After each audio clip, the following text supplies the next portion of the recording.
chilling on the Fortnite video nights. games. I mean, chilling, like playing video games. that's the fucking way to gaming. say it. Yes, You think an old man would say chilling on the video game? that's what you just said. Yes, You think an old man would say chilling? On the video game? on the video games. Well, oh well. I'll You're be an old man. If you want, Well, I'm not a gamer. You're getting older. I mean, I guess I Mikey.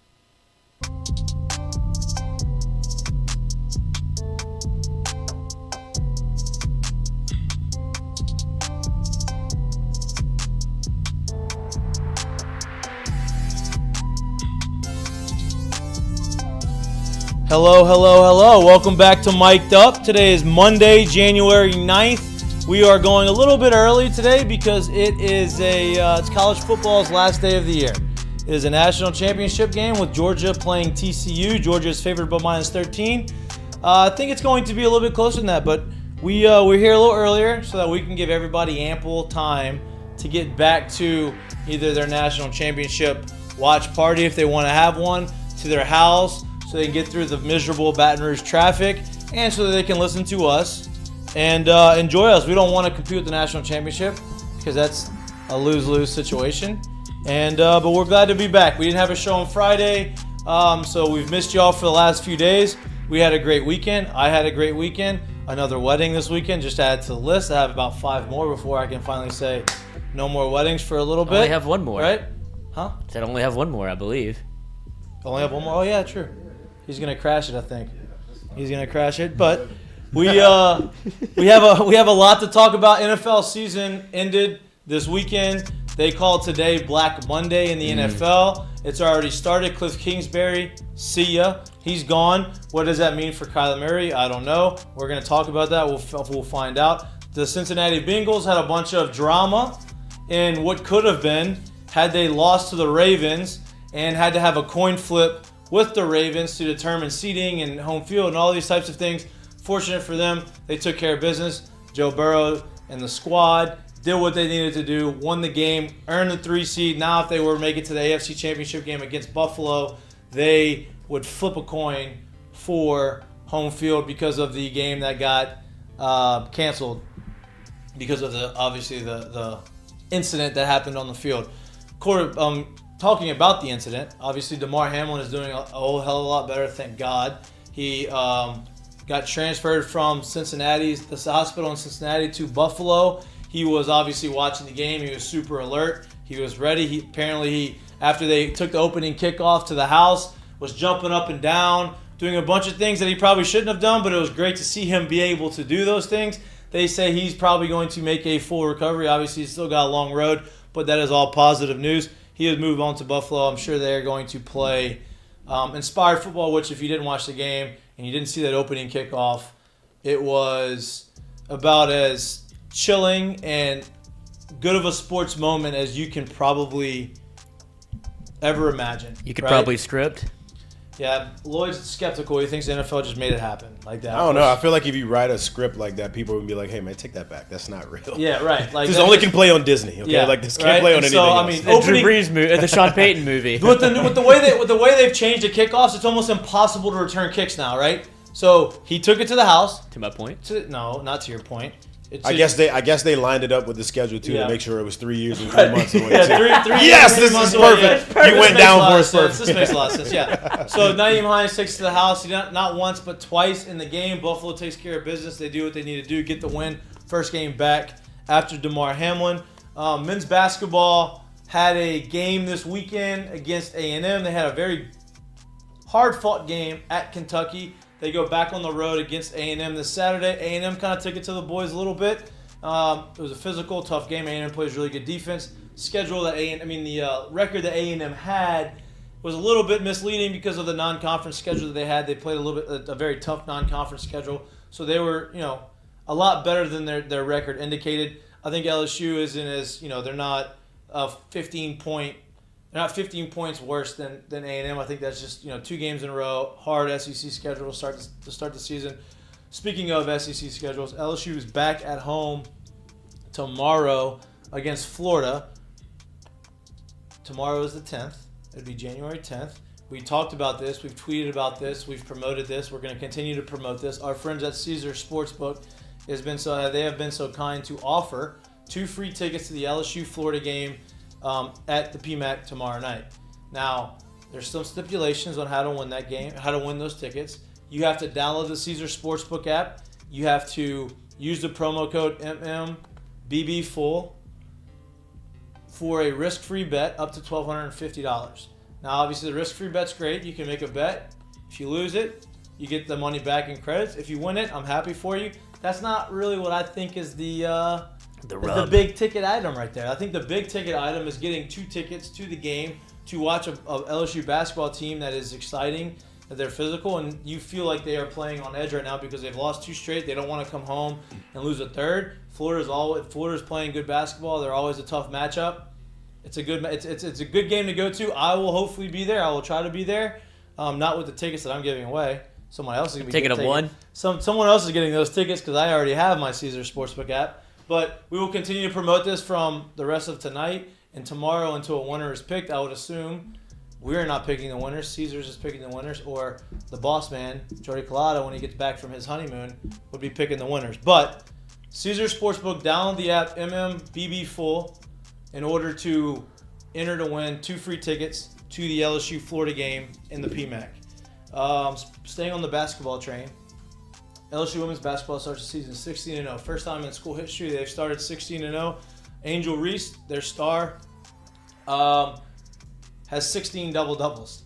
So, by my math, anytime she has a double-double, LSU wins the game. So that's just the key. Or anytime they play, she has a double-double. Yeah, let's keep giving double-doubles, and then we'll just keep getting dubs. LSU women's basketball keep getting dubs. Obviously, they are playing at a high level. They are ranked number 5th in the country as of now, and they're Kim Mulkey has the team, and the girls playing inspired basketball. So it's been a fun ride. I think it's going to continue to get better. We'll have some either Kim Mulkey or some of the assistants come on the show here soon and kind of give us a breakdown on what's changed as far as the culture. What do they want to get better? What do they want to improve on? But it's very fun. They've brought the hype back to women's basketball, which is exciting to see. Saints. The season's over, thankfully. Thank God. Looks like they're gonna run it back though. You don't know what it looks like. Nobody knows what it looks like, okay? Dennis Allen has not been told anything, right? So Dennis Allen says he assumes that he will be back, which he should assume that he's going to be back, because if you don't hear anything, you should assume. You can't expect to not be the coach if you haven't been told anything, right? He's going into the first day of the offseason. Not really the offseason yet because the playoffs are still going, but the first day after the season as the head coach of the New Orleans Saints. Sean Payton was on Fox. They had a bunch of conversations on Fox about, hey, what do you think is going to happen? What are you going to do? And I think Sean was as forthcoming as he possibly could be in that scenario. And, Michael Strahan straight up asked him, hey, on a scale of 1 to 10, 1 being least likely to come back, 10 being most likely to come back, what are the chances that you're back here on Fox? And he said there's 7. 7 out of what? 7 out of 10. Oh. So 1 out of best out of, you don't ever pay attention to class, do you? No. I said 1 out of 10. A scale of 1 out of 10. 1 being least likely, 10 being most likely. He said he was a 7, which is pretty likely. I don't believe him at all. Pretty likely to come back. Now, obviously, he's doing that. I think he's playing the game. Well, they asked him on Fox. Yeah, of course. He knew they were going to ask him before that. Off air they said, "Hey, we're going to do this segment." Okay, yeah, fine. 7. He's doing the whole. I'm gonna play every card that I have. Well, he's doing the. commodity. I'm gonna say he's doing the. You're gonna have to buy me off of this. No doubt, and he should. Yeah. He should. He's proven his worth based off what the Saints looked like this year, based off what they looked like last year with no quarterback. This year they only had 2 quarterbacks. They played 4 last year. They had a winning record last year. They had a losing record this year. They looked terrible, right? They were 7-10. They didn't play well offensively. Their defense was unbelievable, and you lose to. This blows my mind. You lose to the Panthers at home when the Panthers quarterback Sam Darnold throws for 43 yards and 2 interceptions. Yeah. 43 yards passing. You lose 10-7. You saw that coming. You saw once you missed a couple field goals. You said we're losing the game 10-7. Nobody else is getting in the end zone. Saints go and score the first drive of the game, get all the way down there, score. You're like, yeah, this is gonna be great. They're gonna end the season. They're going to go 8-9. They're going to win their last 4. I'm going to push my over-under win-loss bet for the Saints at 8. I bet it at 8. They would have won. They got to 8. I would have been able to push that bet. They obviously lost, so that Caesars took my money on that one. But they combined. Yeah, the combined. Thankfully for LSU Thank there. fuck. But we're gonna see over the next month. I think after the Super Bowl, I think a lot of these decisions will be made. Definitely before the NFL draft, we will see. Well, that's been maybe some of these questions. Obviously, the Bengals are playing. They have a big game. Joe Burrow. That's like kind of the adopted team of Louisiana. It's time to transfer the fanhood. I didn't realize that the Saints won 7 games. I thought I was looking at the 2021 schedule. I felt like they went 4-12, 4-13. They won their last 3 before they lost so they almost won 4. So they almost won every game division. in the month of they almost won every game in the month of December. Yeah, that's what helped. But like whenever I saw that, because I was doing the math to see the climb to 2K, we are almost there. Good for you. Because all of those futures have cashed, so that was a nice little surprise when I checked the account to put in a bet for undisclosed people. Mm-hmm. But I would had to do the math in my head. I was like, there's no way the Saints won 7 games. So I guess some of this flack shouldn't be all put on Dennis Allen, because when you see the defense, I think through the month of December and into January, they've given up an average of 15 points a game. So obviously he does one thing well. That's defense. So I don't know if that's merit for him obviously having to maybe change an offensive coordinator. Everybody's clamoring for Sean Payton. I would like him back too. In a perfect world, Dennis Allen steps back, becomes your defensive coordinator again. I don't think any man's ego or any woman's ego would ever let that happen. But there's some promise there if he can find I don't know if you run it back with Jameis now that he's fully healthy. Go ahead. No, that's what I'm saying. It just feels like he needs a new offensive coordinator and a quarterback. I was about to say, well, here's a real question. With nothing happening on what we call it, Black Monday, nothing happening on Black Monday with the Saints. Oh, with the Saints. With the Saints. Something's happening. But nothing happening on Black Monday with the Saints, with Sean still being out there, does it give you a feel that it's literally either Dennis or Sean next year that's coaching there? Or no? Because I would imagine if Dennis is out, we're making that decision now. We're telling you this thing's open.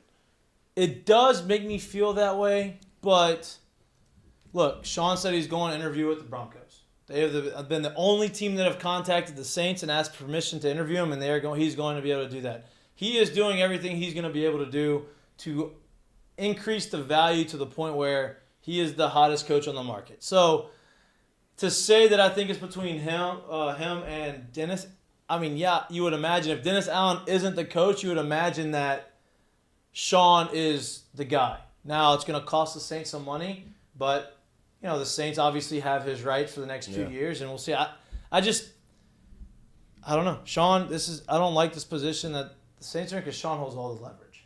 Right now, obviously, for the Saints, if Sean really doesn't want to come back to New Orleans, he has,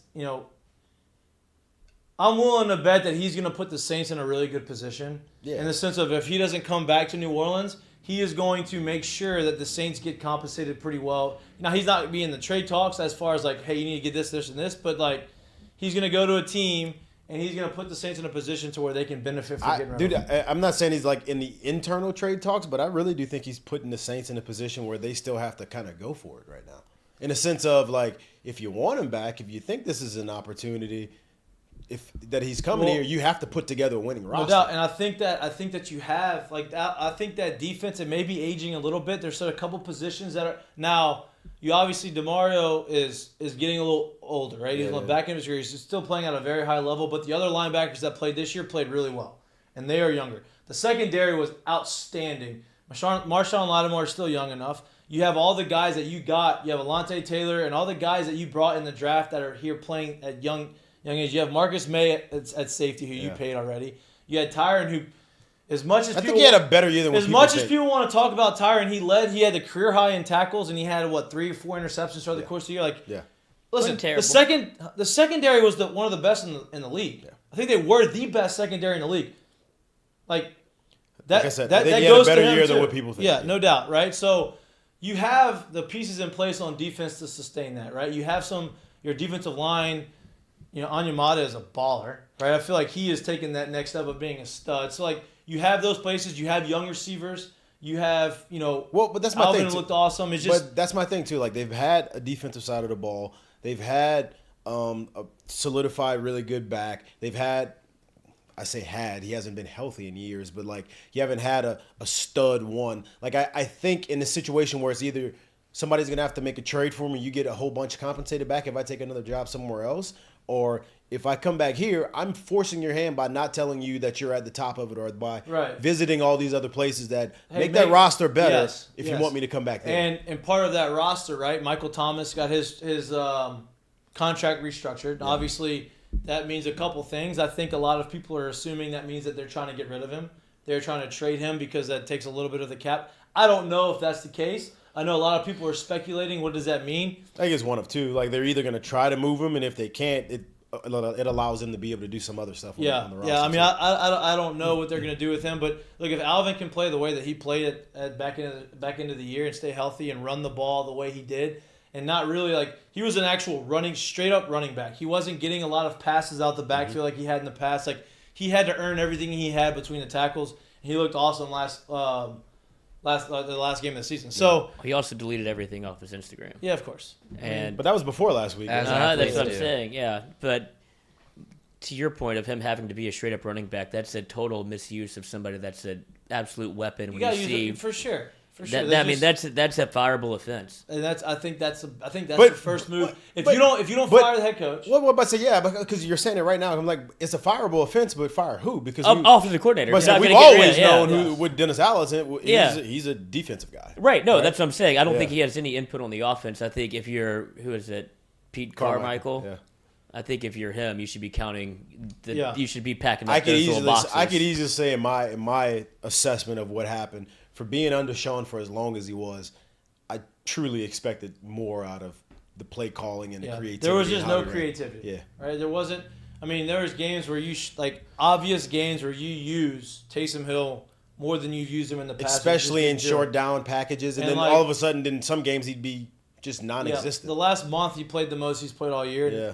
They went 3-1, right? Like, I don't know what's going to happen, but if Dennis Allen is coming back, I think Pete Carmichael moving on and getting a new offensive coordinator is probably the number one move for him to make in order to make that team better. Because I don't think that they are in a rebuild yet. I think that they do have pieces in place to go out and win, especially with that defense. We'll see. I don't know. I think it's all going to be dependent upon Sean Payton and what Mickey Loomis and the team wants to do. But we'll find out soon enough. But to your question real quick, J. Mitch, when you said if it's Sean Payton or Dennis Allen, I feel like 10 out of 10 people would take Sean Payton, right? Like everybody. Yes. Oh yeah, 100%. But them not making a move early kind of makes me feel like we're sticking with this guy, or if the move has to be made, or we make the move, it's going to be for the guy that just left here. Yeah, that's what it kind of makes me feel like. Yeah, they're waiting for Sean Payton to make a decision. Like that 7 out of 10. Well, here's the other issue. If the Cowboys keep playing the way that they are playing, and they go out in the first round of the playoffs and play like they did last night, not just them, that other team out west I talked about right. too. Especially the move he did playing his starters, as long as he's played his starters, and Mike Williams getting hurt. Mm-hmm.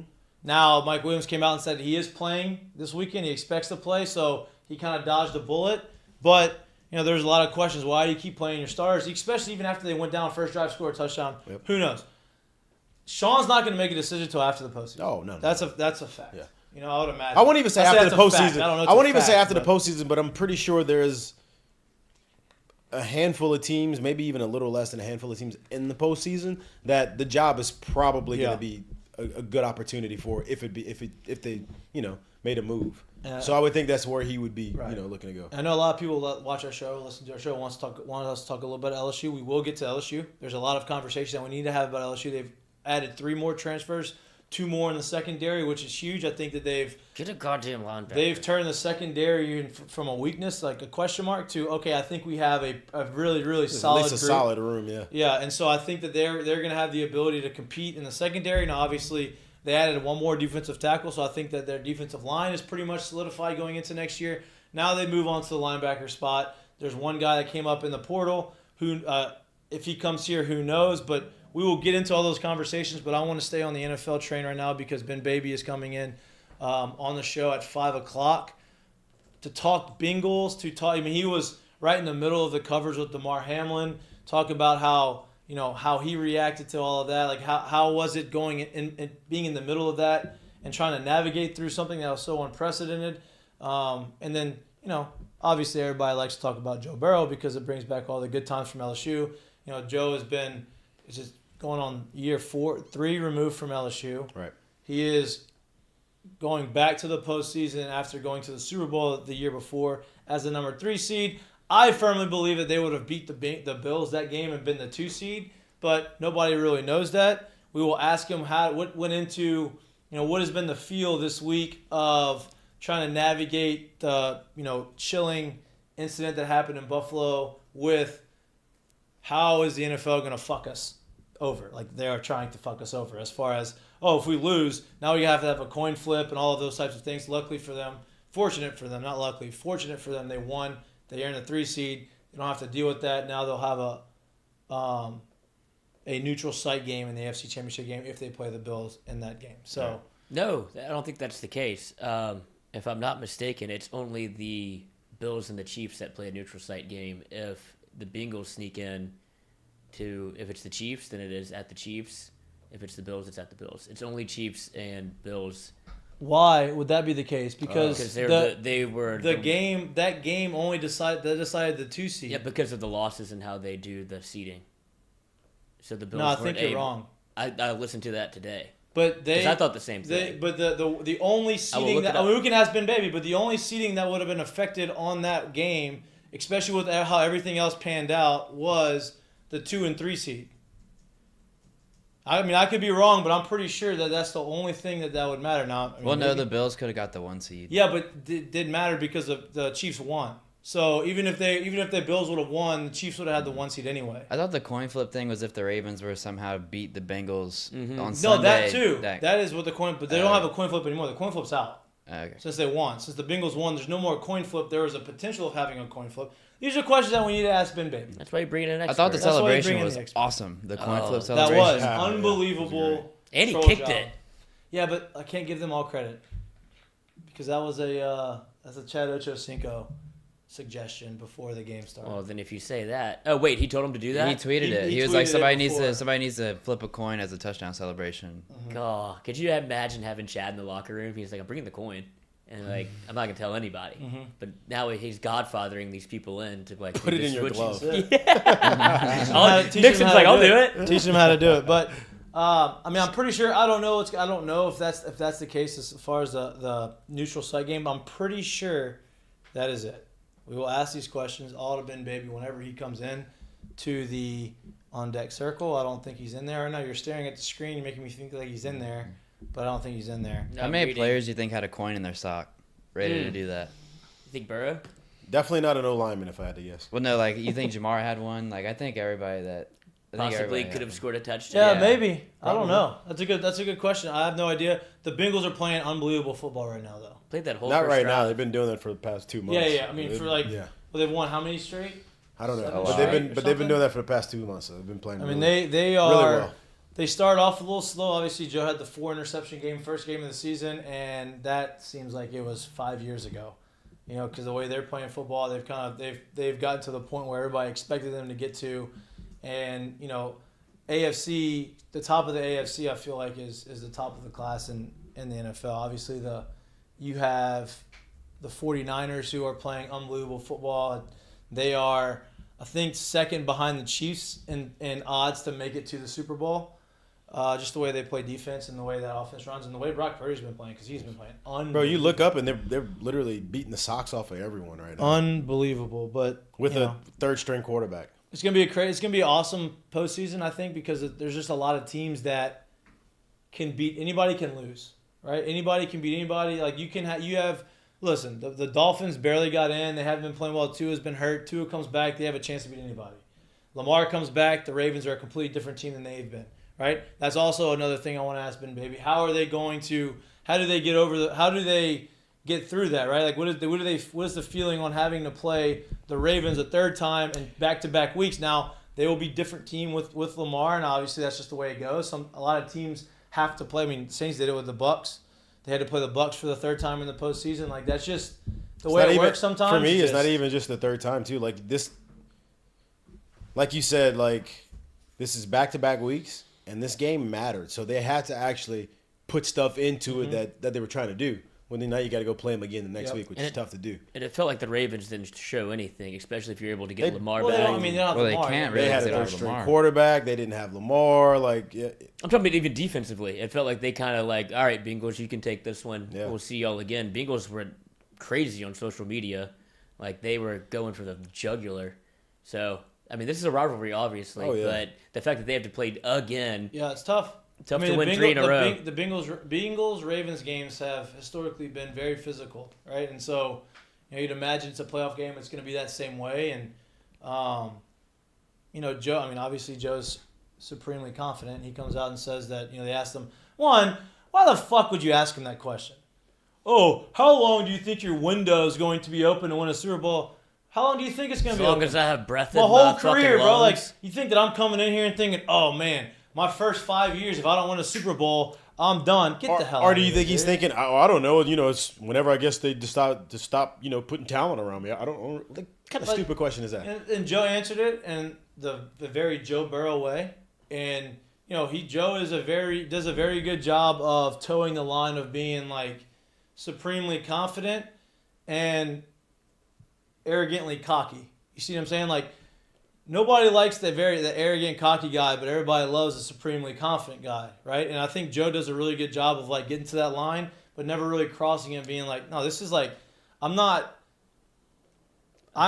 saying that I'm the best ever, but that's how I feel. I'll say this: the way Joe says stuff, I think it's the way he like carries himself. Yeah, me too. And not necessarily just like in conversation or in interviews and stuff like that, but the way he carries himself, like when he plays and when he's around, you don't take those comments that he makes like as cocky just because of how you see him carry himself, and I think that does a lot for him. Like in the Super Bowl where he's like, "Hey, Aaron, I'm Joe." Yeah, And like there's It's very so nice. many things that he does where he doesn't come off as cocky. So when he says those things, you don't take it as cocky. It's just very matter You're just of like, fact. oh, guy believes himself. It's very matter of fact, and it's not unsolicited. Yeah. Someone like whenever someone asks him the question, that's how he answers Yeah. it. And it's very matter of fact. And I He think doesn't that's offer that stuff up. It's right. literally you ask the question. I think he does it I a very, very good way. answer. Still not in there. Wait, it's not joining until 5. I know. You got I 3 was just- minutes. I was Yeah. just making sure. Yeah. I mean, everybody comes in early. I was just making sure. I don't know. Maybe we push them away with the. Yeah, you get compensated if you're early. Put it in the kitty. But yeah, the NFL postseason I think is going to be fun. I think it's going to be interesting, and I just wish the Saints were in it. Who y'all got? The two teams that make it to the big dance. It's hard not to say the Chiefs. So to be honest, I think It's hard. It's hard. I think it's either going to be the Bengals or the Bills. I think it's gonna be the Bills. I don't think it's going to be I think the Bengals beat the Chiefs. Again? Well, the Bengals wouldn't if all top four seeds go, they would have to play the Bills. You know who's lurking back there? In the easy NFC. Yeah, no, you're going to say the Bucks. Yeah. Tom Brady, they're going to win their first game. They're going to beat the brakes off the Cowboys. And then he has to believe that. he's going to have to be I don't want to believe it, but I'm like at the same time I'm like I could so easily see it happen. Oh my god, it's in Tampa too. I do. That's how the year started too. It is in Tampa. They went there and got blasted to start the year. That's when Dak got hurt. He has to play, if all the seeds hold equal, he would have to play Dak Prescott, Jalen Hurts, and Kirk Cousins to I don't get know to the if they can Super get Bowl. past See, the well, Eagles. okay, so that I think you just did Jalen Hurts a big disservice right there. No, I Because think you're not Jalen Hurts putting is him in the upper echelon. And I'll say this. I I'm think just he saying deserves that to be in group- there. I'll say this right now: the best team in the NFL right now, in my opinion, probably is the Eagles. Yeah. I just don't think Jalen's very healthy right now. Like I don't think he's very healthy. I don't He think looked there's good. much. He looked good. He looked good throwing the ball, but Yeah, you could tell when it's time to run and when it's not. Yeah. It's not the same. And I think that team's way different when he has a real threat to run. And maybe he just didn't want to show it. Maybe he didn't want to put himself. Okay. They already Well, had all right. gotten Well, let me ask you this: you've played sports before, dude.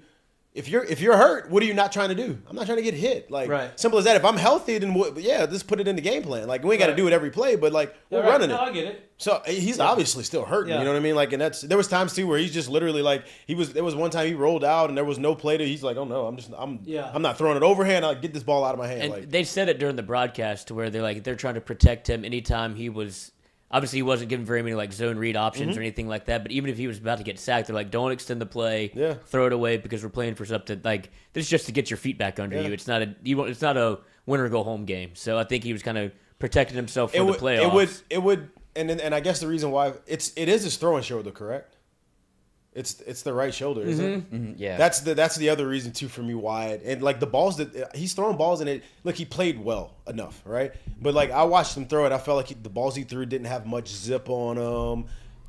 I feel like he was able to get through the game, and maybe that was because of the weather too and all that. But it just, I don't know. That situation, if you're an Eagles fan, it wouldn't sit super well. It sits obviously better that he's on the field, but I don't think he's that healthy. It's also better they got a bye. Yeah, they gave him another week. Yeah. So that does help. I mean, he's been gone. He's been out for, 2 weeks, and then he played this week. No, I think it was 3, was it? Did he 2 or miss 3 3 games? I think it was 3. Yeah, it was definitely more than 2. Yeah, I think it was 3. I think he was 3, and I think Lamar is either 4 or 5. Lamar's at 5. 5. There you go. We'll see. Lamar's playing for sure. I think so I too, think he's but getting out there. I don't think anybody knows. They've kept that pretty tight to the vest there. I mean, Well, I what saw would- a report that they said Lamar wants to come back, but the people that have watched him aren't sure if he'll be ready to go. No, that's just them being nice. I'm guaranteeing. Lamar said, "Hey man, look, I'm not going out there into the playoffs, and that's what's going to be right now.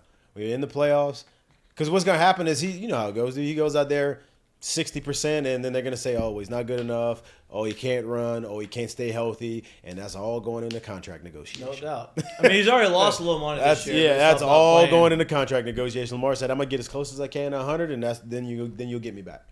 Well, what a flex it would be if they've kind of floundered the way that they have, and And then he he- comes yeah. in and wins the playoff Well, that's what's game gonna happen. and, like drop the bag. Hopefully not. Right. Because Not just win a playoff game, I but want beat. I am rooting for the Bengals, so hopefully not. But So if not he just- goes out and plays well, not just win a playoff game, but beat the team that made it to the Super Bowl last year Right. out of the AFC.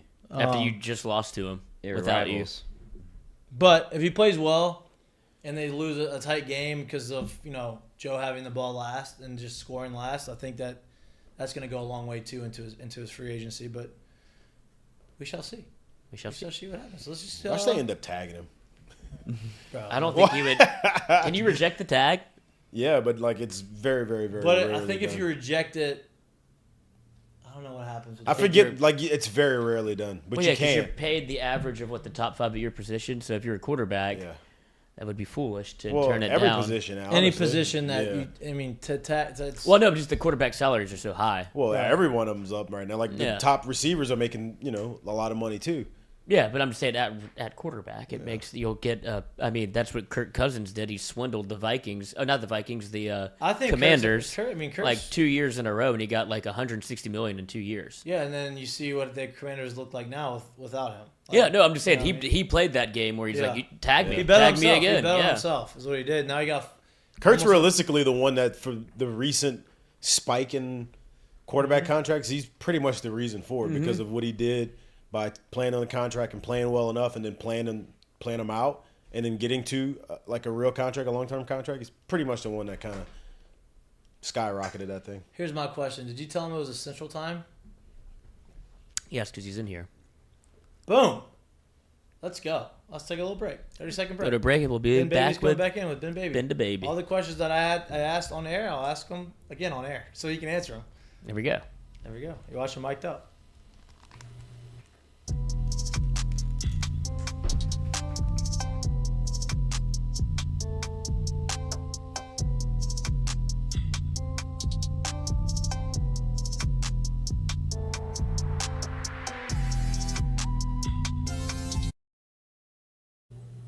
Doe's Eat Place, maybe the best burger in town. If you're not looking for lunch, you're looking for dinner, go check out Doe's Eat Place. They have unbelievable choice of meats. They have unbelievable tamales. They have a great atmosphere, great vibes. If you're looking for a homey, Louisiana type of atmosphere, but you're looking for high quality food, Doe's Eat Place is your spot. Sounds good. Go in the back bar, sit at the bar, have a couple drinks, watch some games, enjoy the atmosphere, enjoy the vibes. Check out Doe's Eat Place, the best place in Baton Rouge to get your meats. Today's show is brought to you by Dos Equis. Here in Louisiana, we like to have a great time. If you're looking to be the life of the tailgate, check out Dos Equis mini kegs. Hold 16 beers, easy to tap, easy to pour, easy to chill. Check it out. Become a life of the party. You're welcome.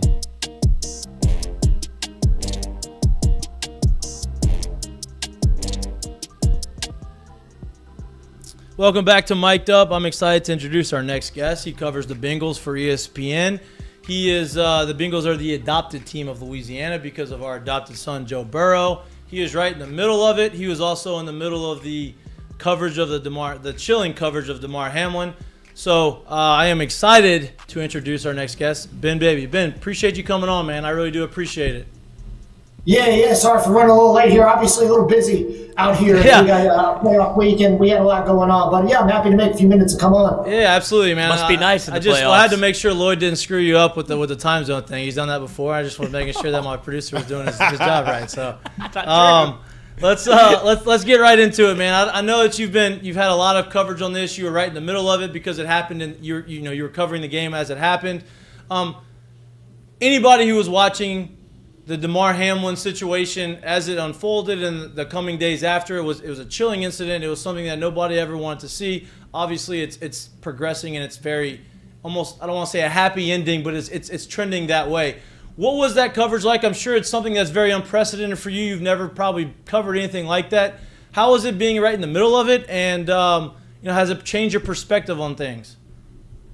Yeah, I think that anytime anybody who covers football or combat sports or anything like that has to know that in the back of their mind something bad can happen, even if nothing does. Because I think that puts into perspective what it's like when these athletes go onto the field risking bodily harm. They're giving something in exchange for us to cheer on whatever team we're watching or enjoy whatever sport it is. And whenever you go to a game, you have that understanding, and also you just cover whatever happens that night, whether it be a football game or whether it be a situation that we saw with Damar Hamlin. So, whenever we saw Damar go down, and it obviously became very clear that this was a unique situation. He was down there for an extended amount of time and was not placed in the ambulance, even though they brought the ambulance on the field very quickly. So as the night shifted, and I was at the stadium and then quickly was at the hospital, you just tried to do what you do, whether you're covering a game or a news story. You try to figure out what's happening and get the most accurate information and then relay that information. So obviously it was good to see throughout the week the updates that you have from Damar Hamlin. And, I think I might have accidentally broken the news to Bengals coach Zach Taylor that Damar was back in Buffalo and released from the hospital. And, he had a big sigh, and you could tell that it was something that was top of his mind. And he, and along with everybody that was following that situation, are happy to see Damar back in Buffalo, back in stable condition, and hopefully on the road to recovery. After a situation like that, right? After something that is so unprecedented and so chilling and so emotional, how do you as a team, or how did the Bengals as a team that you have seen get back on track? Because this last game with the Ravens was one, a division game, and two, an extremely important game based off of not being able to play that Bengals-Bills game. This game meant a lot more than it would have been had the Bengals ended up winning that game. How did they navigate through that, and what did you see as far as the emotions in the locker room?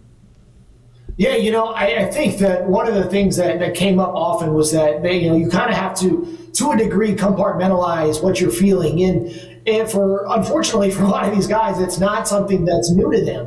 When there's stuff going on in their personal lives, someone put it to me, there's been a lot of guys, especially this year in that locker room, who have dealt with deaths close to them or situations going on in their family. And you'll see it pop up on the injury report as they miss one day of practice with something that's non-injury related or personal. And then all of a sudden they're back the next day. You don't really have a lot of time to grieve as players or go through emotions. You have to go back out there and you got to prepare, because there's an opponent that's coming out there and you're going to have to basically do battle, for lack of a better phrase, on Sundays. And I think for players, it was a lot of that same feeling, talking to Joe Burrow, talking to T. Higgins, Jamar Chase. I think they understood that, this was a unique situation. And even Joe, throughout the week, said he didn't really know how it was going to feel. And then I asked him Sunday how it was pregame, and he said it was indeed a little weird for him trying to kind of navigate that. But you saw the celebrations afterwards when they beat Baltimore, and even being at practice throughout the week, being in the locker room, it felt as normal as, it almost felt a little eerily normal. But right. I think that was a lot of guys going through the motions and kind of really just trying to keep things as normal as possible and to kind of keep their mind focused.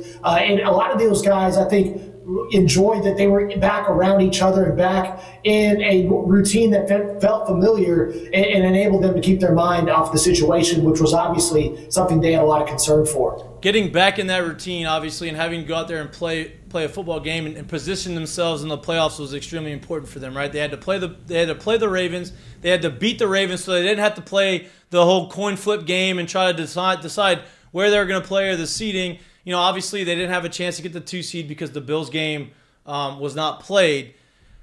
What was the feeling in the locker room and around the organization in the sense of like, hey, I feel like the NFL is like the only team that's not getting any benefit from this is us. And like, what did that add to the emotion of actually going out there and winning that game and make the celebration the way it was? Like, what was the emotion of the team going into that game and after the game? Yeah, it was really interesting. I felt like there were a lot of emotions that everybody was going through, through what happened with, the sorrow that would happen with DeMar. And then as the week progressed, there was a lot of anger and indignation about kind of that coin flip situation. And, talking to Zach Taylor and, getting the memo that we did, our ESPN, Seth Wickersham, got the email that Bengals Executive Vice President Katie Blackburn sent the rest of the owners. They were not thrilled at the coin flip situation. Joe Burrow said that, they would have liked there to be a neutral site option for them to if they play Buffalo in the divisional round. That is an accommodation that the NFL felt like logistically was not possible. And the NFL admitted, listen, we know that not everybody's going to be happy, and this was the closest we could get to having some sort of equitable situation given what happened on week 17. But, I think everybody saw the game. We all saw Joe Mixon's coin flip celebration, which will hurt his pocketbook a little bit more than for that quarter. But all in all, this is emblematic of a team that they feel like they've had to prove that they are legit even after last year's Super Bowl run and prove that they deserve the respect that comes with being one of the NFL's best. And I think that's just played into their hands, and they were more than happy to take any extra motivation, not that they necessarily needed it. Staying on the playoff situation right here, right? Like we see a team that, obviously had to kind of shift gears back to business as usual. And they go into a situation where 6 days later, after such a very, very, very, very uncharted situation happens, you're playing again, right? They go and play the Ravens. They have to turn right back around and play the Ravens again. How tough of a task do you think this is, especially with the opportunity of Lamar looming and coming back and playing on this And team? do you know if Lamar's coming back? Yeah, that's a great. First off, on the Lamar question, that's a great question. I think everybody is wondering that, not just in Cincinnati, but in Baltimore. Our Jameson Hensley reported that that still remains to be seen. Bengals coach Zach Taylor said today that they prepare every week like the best players are going to play, and the last thing they're going to do is get caught off guard if Lamar Jackson isn't on the field. I think one of the good things about this matchup is there's so much familiarity on both sides. So even if they don't know if Lamar is going to be available, and let's be honest, I think that's going to be very tough for him to be back out there after missing so much time and picking up where he left off. The Bengals have been falling to a lot of good Lamar Jackson experiences. They know how good he can be. Lamar and the Ravens beat them earlier this year in prime time on Sunday night, if I'm not mistaken, which is what the circumstance will be on Sunday. But, they understand the challenge, and they know that it's not just that Baltimore and you're facing a good team, twice in the span of a week, essentially. It's that the Ravens are a very quality team, and let's not forget, they were the betting favorites to win the division for basically the entire year. They had the inside track on winning the division. That changed when Lamar went down. This defense is very good. The addition of Roquan Smith makes them even more potent. I think the question is going to be, can this secondary be good enough to slow down T. Higgins, Jamar Chase, Tyler Boyd, and Joe Burrow? Joe did not like the way he played on Sunday, and yet they still, opened up a very big lead, and we'll see how Burrow continues to play and this offense looks once the playoffs begin. So you talk about Joe Burrow. Obviously, we like to talk about Joe Burrow. He's our guy. Anytime that you have multiple nicknames from different people, that shows you how good of a talent that you actually are, right? So Joe Cool loves a good locker room cigar, right? Was puffing the cigar, was ready to go. He was asked questions about if he feels like if this is his window to win a Super Bowl, which to me, I don't, obviously as a quarterback and as a high-level athlete, the window's always open. He says as much. Does that confidence, the confidence that Joe Burrow brings to the team and to that quarterback position, does that rub off on everybody else in the organization? It's almost like, hey, this is the guy, Tom Brady-esque. Got him an I indoor. know people don't want to like compare Tom to Joe, but like, you know what I mean? Like, is that rubbing off, and does everybody kind of feel the same way he feels? Yeah, I think that definitely rubs off in Joe's leadership and kind of swagger seems like I'm not really a big fan of that word. Overplayed word. Huh? Definitely, I guess, like the moxie and the confidence and kind of the self-belief, I think, is probably a better statement because, swagger can be hollow sometimes. And sometimes it's masking insecurity. It's you just never know what that really means. We've seen plenty of not great players have a ton of swagger, and then when it's time for it to matter, they don't play well. And with Joe, I think that the self-confidence and the belief that he's shown going back to his days at LSU, and even going back to his days in high school at Athens, I mean, he's been able to step into situations knowing that either they haven't been successful before, or there's a high expectation placed on him.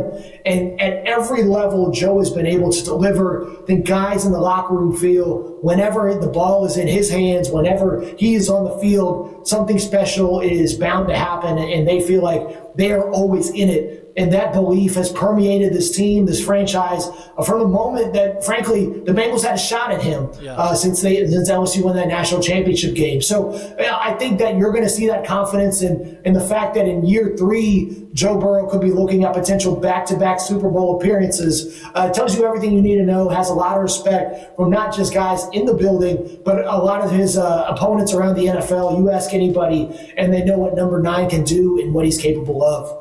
You mentioned a little bit about Joe Burrow's past and what he did in high school, and how we talked about this last year when you came on the Colada show, and how the high school state championship, how that played out, almost it still bothers him to this day. Can you feel anything about how that Super Bowl loss has affected him, or like kind of maybe taking him to another level that he didn't think he could have? Like, I'm sure he still has that big spite and chip on his shoulder because that man hates to lose. Yeah, he is incredibly competitive, as y'all know. He hasn't really opened up a lot about whether that Super Bowl loss has driven him. Every time we've asked him about last year, he always just says last year is last year and this year is this year. And that may just be, him just telling the media that, and internally may be a little bit different. But I can assure you that, whether they lost or not, I think Joe Burrow is a guy who always wants to excel at the highest level, and he's built that way. Talking to Bengals offensive coordinator Brian Callahan, he pointed out that there's just something about Joe, that makes him truly special, that is innate with him in the way he's built, the way he goes about viewing the game and attacking the game and preparing for the game. This year, the bold statement about it, the window not being, it's always going to be open his career. Earlier in a few weeks ago, he said that he has no weaknesses in his game. Yep. And I thought that was just as confident as what he said yesterday. But it shows you how much he prepares in every offseason, what he does to make sure he's in a good position to lead his team into victories and to championships. So I think that just goes back to how he has been wired, how he was built, how he was raised, and they don't really know how to put a finger on it. But whatever it is, they're happy that guy is in their building. So you bring up and you touch about last year a little bit, and we sit here and talk about this thing. I don't think anyone in this room or anyone in this conversation would disagree that last year they were the surprise appearance in the Super Bowl, right? So you go into this year with a team that just came off a Super Bowl appearance, and they have the pretty tough start, right? And Joe didn't look as well, missed a lot of training camp with the appendicitis stuff, right? Yeah, appendicitis, and then now the slow start this year. I think it's pretty okay to say that they're still somewhat of the underdog kind of surprise-looking team, but they're clicking on all cylinders again, right? In your opinion, this year's team at the conclusion of the season or last year's team, which one do you think is clicking better, healthier, and seems like they're more primed to make that run and actually take that next step this year? Yeah, I think definitely this year's team is leaps and bounds better than the team from last season. Last year, I think the Bengals were just, you got to remember, this was a franchise that up until last year, that wild card game, had not won a playoff game in more than 3 decades. And then they were able to do that against the Las Vegas Raiders and go on that run. I do think that they're playing at a high level. Obviously, they've won 8 games in a row, closed the season on a massive win streak. Everybody thought that December schedule was going to trip them up. And to be honest, they haven't even had a challenge in a few weeks. It's almost like they're just on cruise control. And I think that's probably the most concerning thing if you are a Bengals fan is that, they haven't really been tested all that much and they haven't been as consistent as you would like. You look at what happened against Tampa Bay. They fell behind 17-0, then immediately flipped gears, came back and rolled in that game. They were up big against the New England Patriots. I believe that was 22-0. Had to hang on in that game. And then yesterday, up 17-0, and all of a sudden just went on autopilot. Now, the Bengals will say that they wanted to hold some things back because they knew they were going to have to play Baltimore. But that being said, I think great teams, championship-level teams, are able to play well at a high level and put teams away and not start slowly. And I think that's something that the Bengals have struggled with the last few weeks. And it could be as simple as they're just that good that they need a challenge to kind of bring the best out of them. But, going forward, I think they will be tested and I think they will be ready to go. And this team feels like that consistency factor won't be an issue. Ben, I know you're a very busy man. I appreciate you coming on. I just have one more question for you. Obviously, we know with Joe behind under center, anything's possible. They can go as far as he takes them to go. Realistically, in your mind and people that are around the game's mind, how far can the Bengals go? Because the AFC is obviously, I think, anybody would say this. I think that the Bengals are, the AFC is the strongest conference. Obviously you have the Chiefs, you have the Bills, you have the Bengals, and you have Lamar with the Ravens. You have all these teams that are capable of beating anybody. How far can they go?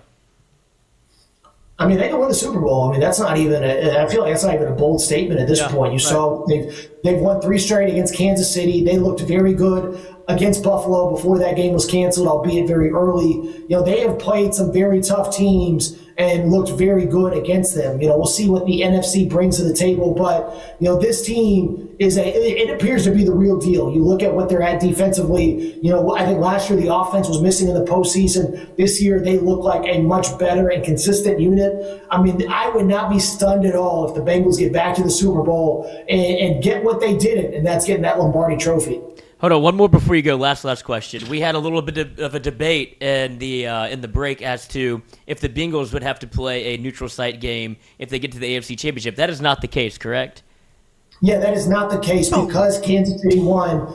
So the Bengals, if they were to go, they would likely, if Buffalo wins, they'll have to play at Buffalo and at Kansas City, which is a tough road. But, I don't think anybody in that building is going to mind. They did it last year, and I think they're more than happy to go out there and do it again. Ben, I appreciate it. I hate that I was wrong in that debate, but I appreciate it. Man, enjoy this run in the postseason, and I thank you for coming on, man. Hopefully we can have you on again.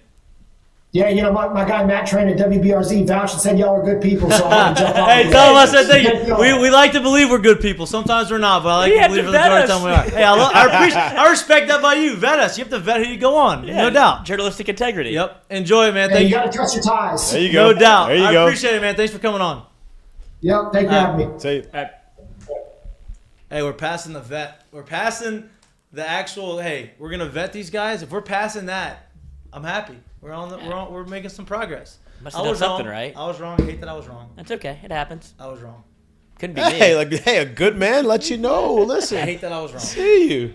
Lloyd would just said, "Oh, So there's I'm no- wrong. Lloyd would I don't think I'm still ready." he'd be googling it right now if he was wrong. There's no neutral site Parallel. scenario for anybody, right? No, just the just the Just Bills and the Chiefs. Yeah, just the Bills and Chiefs. I don't know why that's the case. That's what I thought I heard, but I wasn't so sure, so I just shut up then because I wasn't really sure. But yeah, I Okay, just so listened. so if the Bills play the Chiefs in the AFC Championship game, there is a neutral site.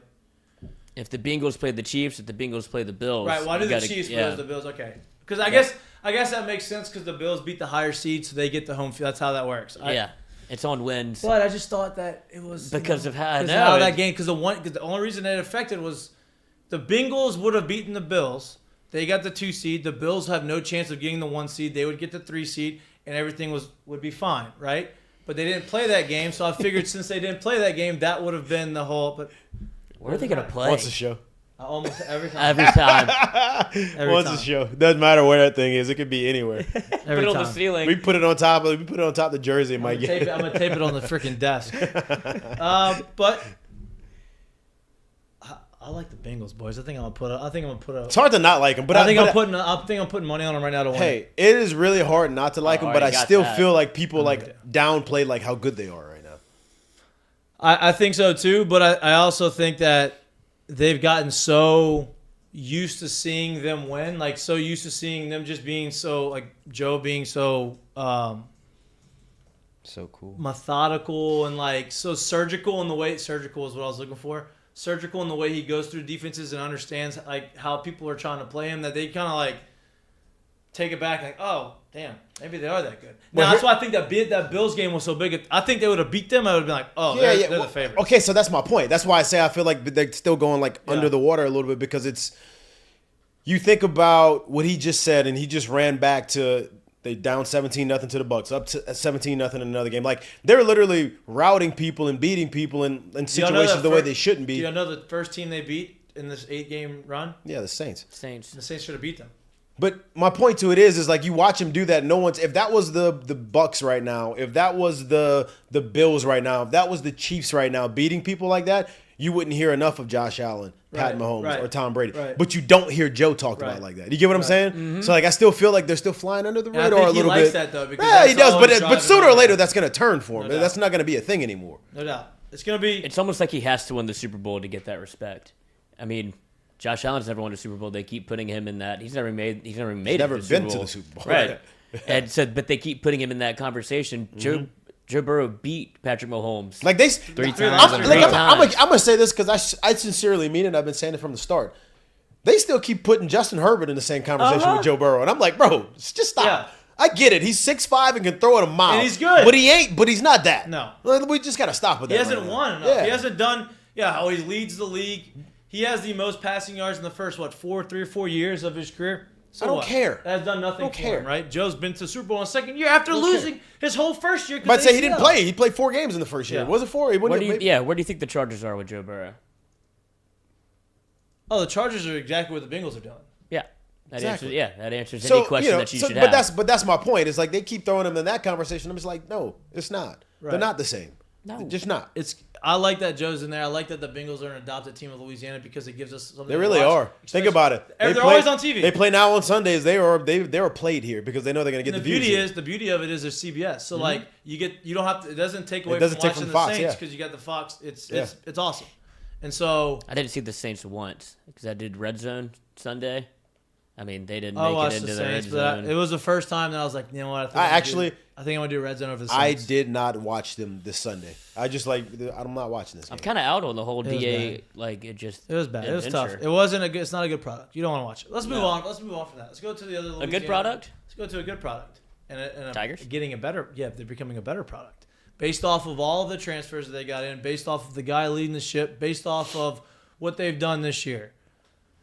LSU's coming. And they're here. I don't even say they're coming. They're here, and they're only getting better.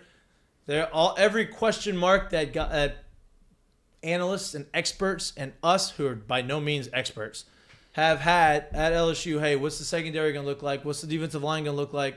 Now, linebackers have yet to be determined, but that is still there's still some time. There's still, I want to say, 2 or 3 scholarship positions available to fill. But they're going to get them, boys. They got 3 transfers that transferred in through the course of last 24 hours, 36 hours. 2 of them are defensive backs, right? And 1 of them is a defensive tackle. I think we've got 4 transfer defensive tackles plus the guys that we have coming back. I think the biggest recruit and the biggest transfer, that is not really a transfer, but the biggest guy that we have is Mason Smith coming back off injury. He's going to be the best player on the defense, not named Harold Perkins, right? And I would argue that he may be better than Harold Perkins. When they're both healthy, that he may be the better player. They're both absurdly good. I'm not saying that, but him coming back on the defensive line is only going to help, right? You had, Jarek Bernard-Converse obviously declared for the draft. He declares, you bring in Ohio State defensive back J.K. Johnson. He played in all 13 games with 5 starts this year.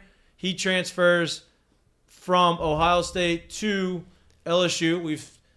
It seems like there's a little pipeline up there from Columbus, Ohio, down to Baton Rouge. You've gotten a bunch of Ohio State guys coming here, starting with Joe Burrow, but since him, there have been 3 or 4 other guys who have come here from Ohio State. Gotta imagine Brian's got a decent foothold there too. No doubt. From his time in No doubt. Notre Dame, JK was the number 54th overall recruit in the 2021 cycle.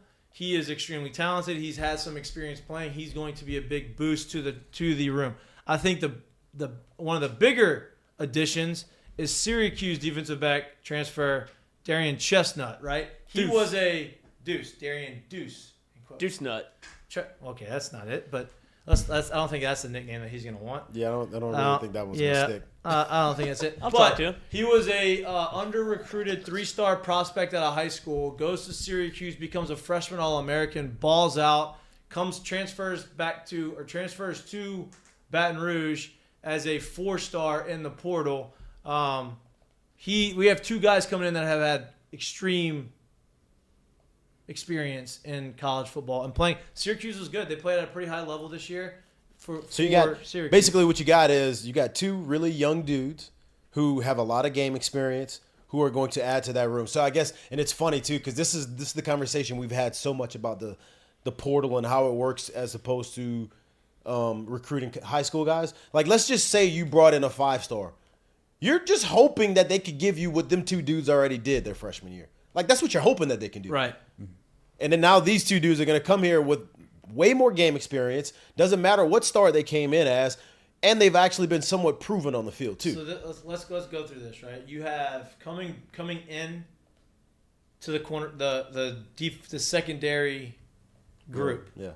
You have J.K. Johnson from Ohio State.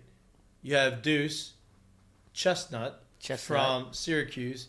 You have our boy from Southeastern who was the FCS All-American. Alexander. Right? Denver You have Harris. Denver Harris transferring in, who was obviously the number 1 cornerback in the country, 5-star guy coming from A&M, 2 Baton Rouge. So that's 4 high-level cornerbacks added to the guys that you've already brought in that were highly rated. You have LaTerrence Wells, who was a top 100 recruit coming in. He has some injuries, but he played in the on special teams this year. You have some already talented guys in the room. Plus, you have Greg Brooks coming back. Plus, you have some of the guys you have Sage Ryan coming back, who has been, and you have Major Burns coming back. You have these guys who have had experience. So you go from what are we going to do? Sevyn Banks is still on the roster, And the 5-star recruits you got coming in. oh yeah, and Toviano. So He's going to be good. you go from having what's going to happen? We don't have that much experience to no. I was literally about This to may say, be the strength of our defense. I was literally now. about to say 2 weeks ago we went from being like, man, it's going to take a while to see how this thing's going to kind of mold out and shape out in that secondary, and to now where you're like, I think they'll be fine there. I'm not even worried about anything that's going to happen there besides health. And this got to go. You have to credit Robert Steeples for this too. Oh, that's what I was going to say. I didn't know if you knew this or not, but J.K. Johnson comes from DeSmet High School where he coached, so they obviously have a tie with Mekhi Wingo. He took him as an official visit. They were in the same class. They're in the same class. They're both going to be, I guess, juniors coming into this year. So that's more of your tie than Ohio State. It was Steeples going back into DeSmet, where he obviously made an impact on all these guys because they were one of the worst teams in the country before he got there, and then they become a perennial top 5 team, which is obviously how Steeples gets a job at LSU, and so goes the story. But they obviously have a lot of respect and are revered for Steeples, so continue to see that kind of happen with the Smet kids. And this is good news. Comes after DeMario Tolan transfers at LSU. Shockingly, nobody expected that to happen now, and then he announces he's going to Auburn, right? So obviously, you lose a defensive lineman who is coming in to LSU. He's a 4-star recruit, going to be at LSU. He ends up flipping to go to Auburn with no coach, right? And then DeMario Tolan, who seems like he was going to be slotted to be a starting linebacker, transfers out without anybody really thinking that's a possibility. He transfers to Auburn. The rumor has been that Auburn is putting a very high emphasis on the NIL stuff, which obviously that's the new age of college football, and that's what's going to happen. And so, look, they seem like that's what they're doing. It seems like DeMario Tolan is transferring strictly because of the NIL stuff. I don't know if that's the case. That's what it looks like as an outsider looking in. I was at a wedding this weekend. They had a couple guys that were on the football team that we are friends with, that have been friends of the show. And I was asking him, and he said everybody was shocked. Nobody expected this to happen. Nobody really Saw it coming. He also said that Walker Howard's a real deal. He said, couldn't stop talking about it. I don't think that's. I really don't think anyone's really questioned that. No, I know. I think the best and worst situation that LSU got this year was that Jaden came here and played well, and he's back. Yeah. It's the best and worst situation that could have happened here. Because that's what I think that You put the team back on the map, and then he said, "You know what? I got to stay." enough. Again. Yeah. But that's what I think if there's any malice towards Jaden Daniels, like the fans that do have it, it's because they're ready to hit fast forward and everything you hear about Walker Howard, Scout Team Player of the Year, Yeah. 5-star. He said that he torched the first team defense regularly as a Scout Team quarterback. I don't doubt it. I mean, all you have to really do, which would make sense as to why you saw a defense that we felt like, man, they kind of felt like they were overplaying because you didn't see just stars all across the defense, but you were like, damn, they're pretty good all year though. Yeah, Kinda they makes get sense. torched by a starter. There you go. And that's what I think. I think that's where when you see the Jaden Daniels quote unquote hate or they don't want to see him anymore, it's because they're ready to get to the Walker Howard experience. And the longer if he's as good as advertised, which I feel like he is, I fell down the highlight rabbit hole again of him on Huddle, and it is everything that you think it is. It is so impressive. Mm-hmm. But people are afraid of you only get 1 year of him. Because if you do this with Jaden Daniels, he'll be a redshirt. He'll be a redshirt freshman this year, right? Yeah, if you do, he'll be a redshirt sophomore, and then he can play 1 year and go. And so that's what people are afraid of. Is you had Walker Howard, 5-star in your backyard. But you have a guy coming in after. Yeah, him but that's Well, no, I don't think that's what matters. the redshirt sophomore thing is a very, very. It's not as prevalent in football as it is in. Michael Vick did it. I would imagine it's not that prevalent. Heisman winning. Yeah, it's. I would imagine him coming back. If I he's could a see him starts getting as a here redshirt 2 sophomore, years. Yeah, exactly 2 years. Yeah, I think if you get 2 years, I think people are happy. And I think it's even if it's a Heisman type situation, it's not that prevalent in football. And there's a reason. I think no matter how far we go down NIL or the transfer portal, all of this, I still think LSU is one of the few schools that has merit that they want to play here. Yeah. He wants to get his time in Death Valley. And 1 year might not be enough. Yeah. And you see the same thing happening to Nussmeier. He doesn't want to leave because he wants to play for LSU. And oddly enough, too, I think the NFL, in a way, is kind of off of that trend for a while is, get these young quarterbacks because it's very hard for them to translate. Look at Brock Purdy.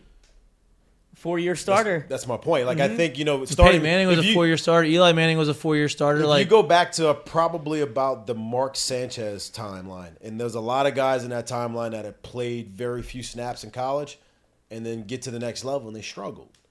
They literally just struggled. I think the NFL, and now it's back onto where guys are playing a lot in college, and those are the guys that end up, being high paid. Andrew Luck, 4-year guy. I think that's kind of becoming a thing again. So I don't I really. If the situation were to be where Walker sat all year this year again, I don't think you get 1 year and he's gone. I think bottom line too, he's probably here. Yep, no doubt. We lose Anthony Bradford to the draft. He's been there for 4 years. Yeah. Go to the draft, go do your thing. You're in a position where you get banged up a lot. It's tough. And he probably looked around and saw, damn, I don't know if I'm going to have a lot of playing time here. Maybe, yeah. With Dellinger coming back, you add Zalance Hurd, who thinks he's going to be a day one one starter. That was my next point is you look at all these top schools. You look at Georgia, you look at Alabama, you look at all these schools that have all these high-level offensive line. They're all 5 stars, right? So now you have Will Campbell at left tackle, 5-star. Emory Jones was at right tackle. Let's say they slide him down to right guard, 5-star. You have Lance Hurd as the right tackle, 5-star.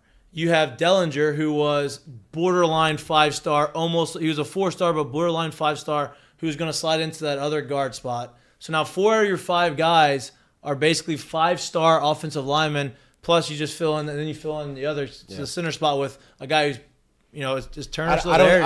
I think more so of a not so much that he looked around and said, "Oh, I might not play." I think it was more if that came into his mind, that thought process came into mind. To me, I feel like it was more of a. Well, I don't feel like I should be, quote unquote, really competing with the kid this young, so I'm going to leave. And then because if you're telling me you think you're good enough to leave for the NFL draft, then you should be good enough to play here. You also have Miles Frazier, who was the number one transfer tackle coming out of the portal from.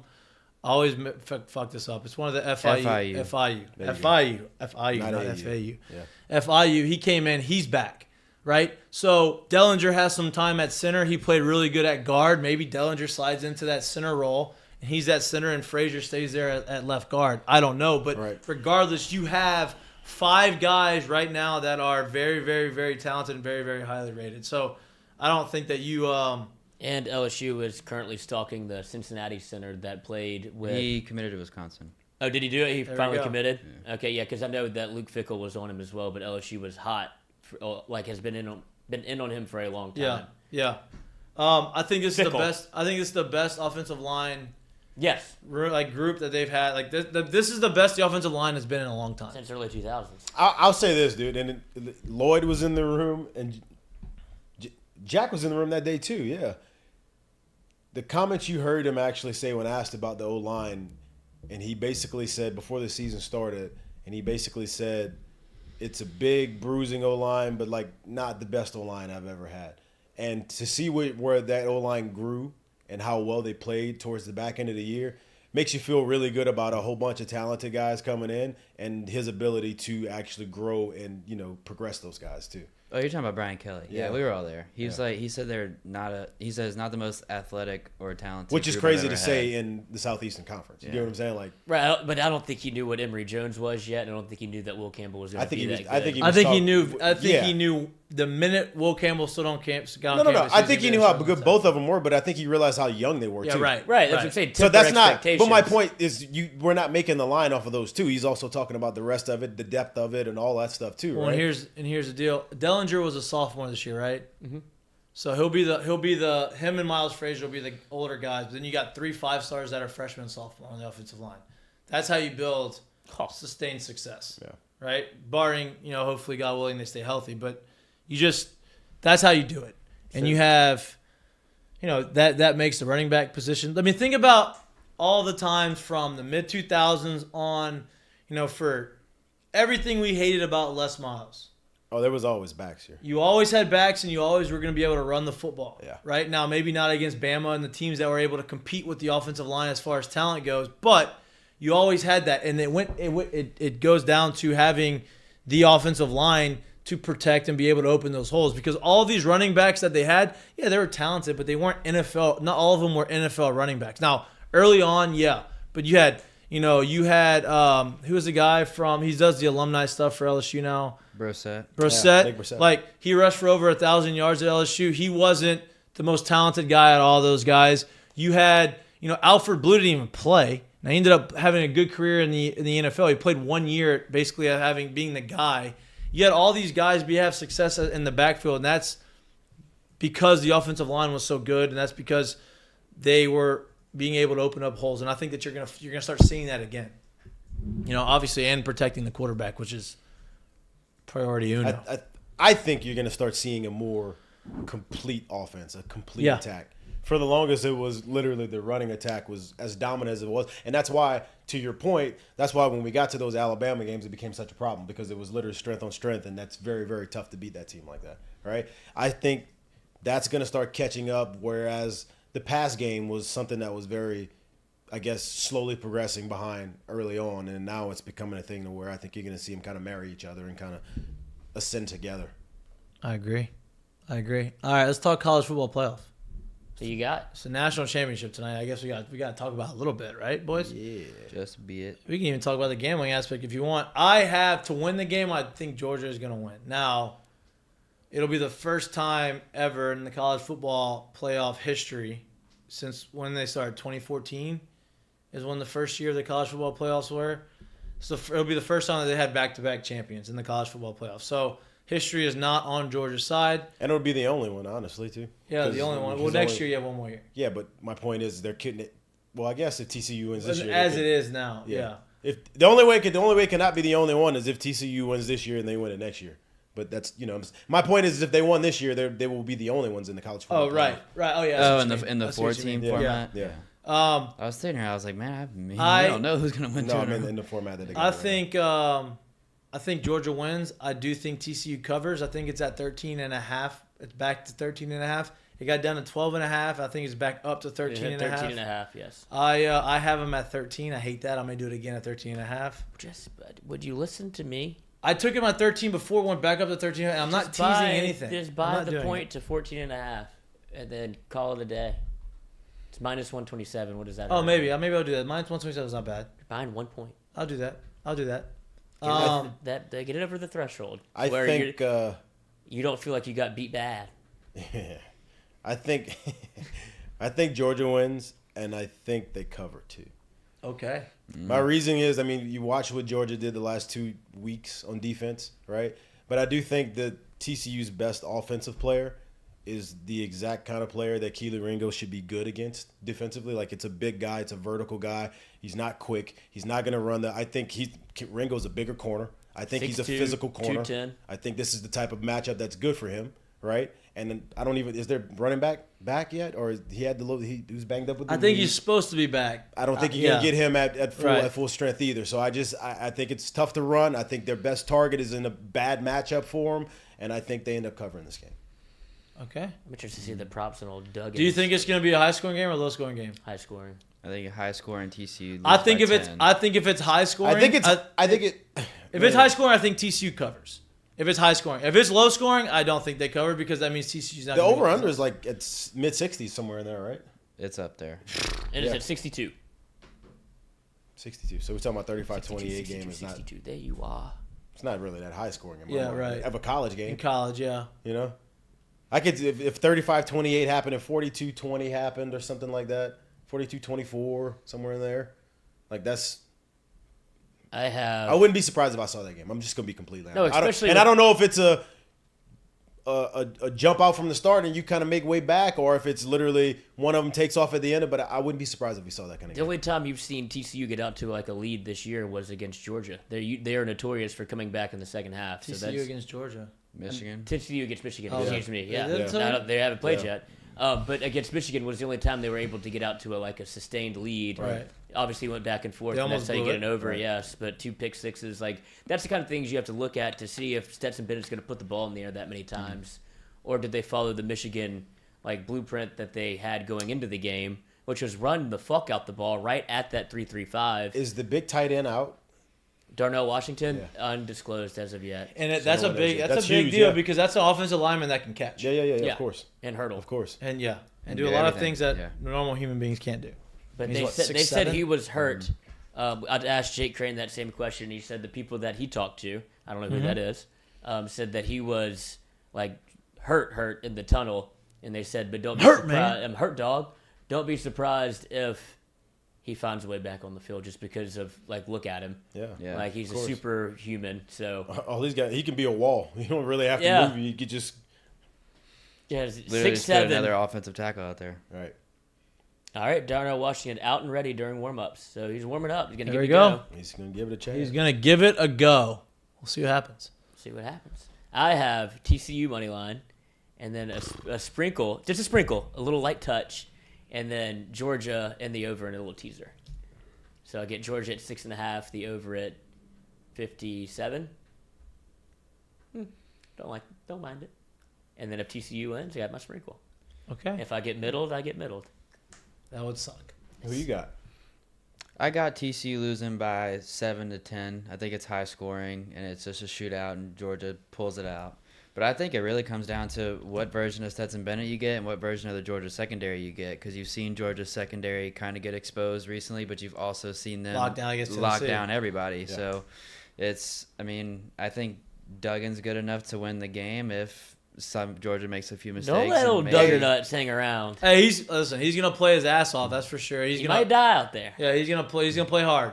I think if Stetson tries to, get outside what he's good at and makes a couple mistakes, you might see TCU make this a game. And here's my only thing about the Stetson thing is the way he played in that fourth quarter and how good he was in that fourth quarter. Like that shit carries over. When you have something like that and you kind of feeling like, damn, I got back to what I needed to do. Like, It's hard for me to imagine a 25-year-old being the reason you quote unquote lose in college football. Right. Like he's just way more mature than Right. the rest of the league. Like he should be able to based off of that alone, he should be able to handle ups and downs better in that situation. So for me, he's not an X factor in this game because I just feel like he should be good or good enough. And like to your point, how good he was in the fourth quarter, well, maybe that just kind of equals out what he wasn't able to do the first three. Yeah. Right. So I feel like he should be. You're going to get somewhat of a good performance behind him. Right. All right, boys. Let's get to the seggies, huh? No more not my faults. I don't have one. Oh, good. Curtain Call is brought to you by Goddamn time. Curtain Call is Said brought good. to you by our friends at Dozy Place. Doys. At Dozy Place. Doys. We'll have some nice little commercials for Doz coming up here soon. We're gonna have a little lunch. Free A group steak. lunch there. Free burgers, baby. Free birds. It won't be free. I'll pay for yeah, the boys. I'll take care of the boys. Okay. I'll pay for mine. I got a good little check this weekend. There you go. Oh, You yeah. got a curtain call? We all saw it. We all saw where you tried to stash Yeah. that. You got a curtain call? Anybody got a curtain Yeah, calls? I got one. My friend Gant went and popped a question. How old is he? 23. Way too young to be getting married, in my personal But opinion. he popped a question to his high school sweetheart, Taylor. So shout out to them. Are they still in high school? I mean, say No. college? Yeah, balcony bingo. No, they just graduated. Okay. Good for him. Congratulations. I got one. Yeah, Congratulations. congrats, man. I got one. It's a long road. It's a very low hanging fruit, but I feel like I don't feel like you could touch on the subject enough, right? So mine will be to the staff at the University of Cincinnati Medical Center there, wherever it was that Damar Hamlin was at, for being able to do for basically taking a man that had to be resuscitated twice, and in 6 or 7 days, that man's, I won't say he's not going home, but he's discharged from there, and they He's in Buffalo. transferred Buffalo. him to the Buffalo Yeah. but he's in the hospital. He's in the hospital in Buffalo. Right. Yeah. For him to be able to fly back and get there, I think that's unbelievable to go from that to that in 7 days. So shout out to them. Is that yours?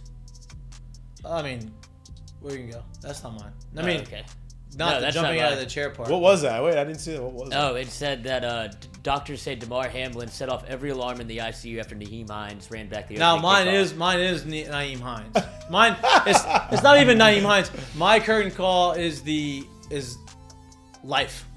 Right? Ah, Like you go you through thought you went low hanging. you go through this whole thing. I mean, Being alive. I mean, the way it was set up. Deliver it. Give it to us. The way that it was set up, right? Like Reach it. I know that Lloyd is very skeptical because Lloyd doesn't believe in shit like this, but I do. I firmly believe in stuff like this, and I think that this stuff happens because it's supposed to happen. Like, Damar Hamlin goes through a life-altering situation. Threatened. Like, he is... I mean, he may have seen the light. I don't know. Like, he literally had to be resuscitated on the field. He had to go through this situation where nobody knew if he was going to live or die. Everybody watched it unfold. Everybody is extremely emotional. People who didn't have any ties to Damar, any ties to Buffalo.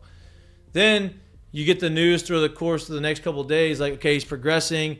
He went from 100% oxygen needed to 50% oxygen needed. Now he is, talking to his teammates with can't take the breathing tube out, but he's giving signs to his teammates and he's zoomed them in. And so now you're saying, okay, there's some positivity going on. Then you start hearing them speak, and they play the game. On the third day of the third month of the game. Now, if you're not familiar, Damar Hamlin's number is 3. First 3 years and 3 months. 3 years and 3 months. There you go. My bad. 3 years and 3 months. The opening kickoff of the game is returned for a touchdown by Naeem Hines.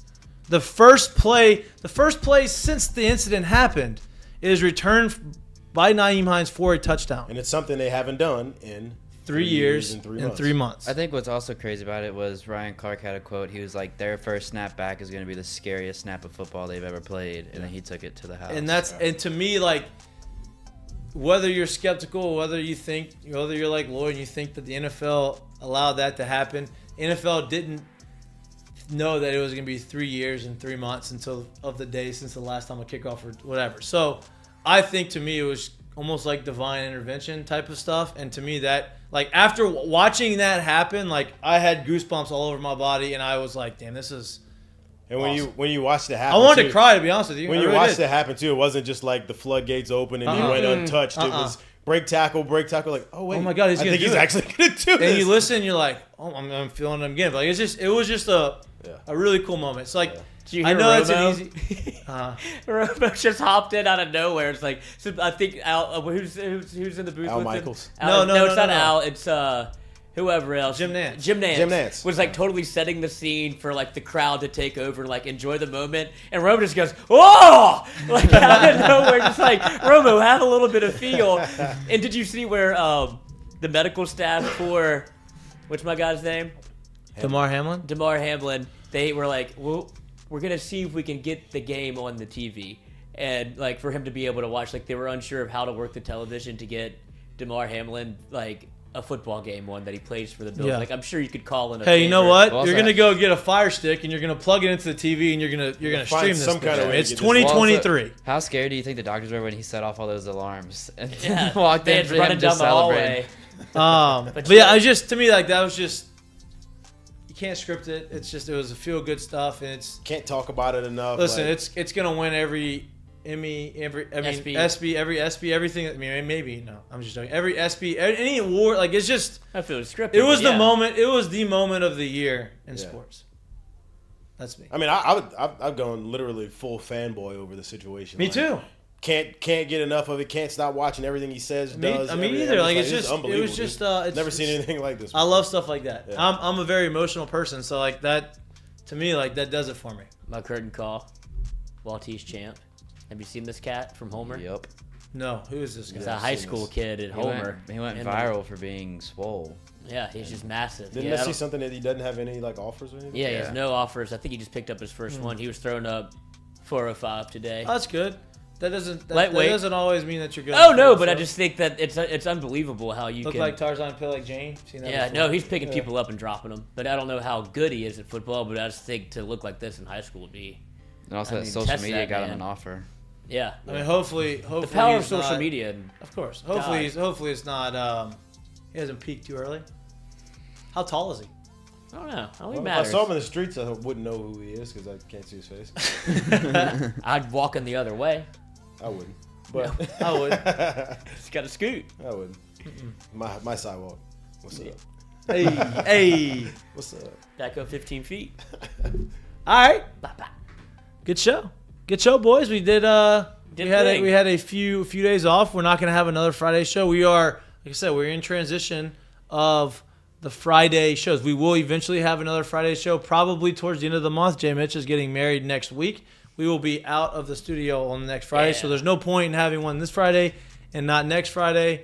But the following Friday, we will figure out the time and the place. Not the place. This will be the place, but the time that we are going to have it. Baseball season is right around the corner. I'm actually meeting with our friend Jay Johnson tomorrow to discuss how we are going to give you the best LSU baseball coverage Known to man.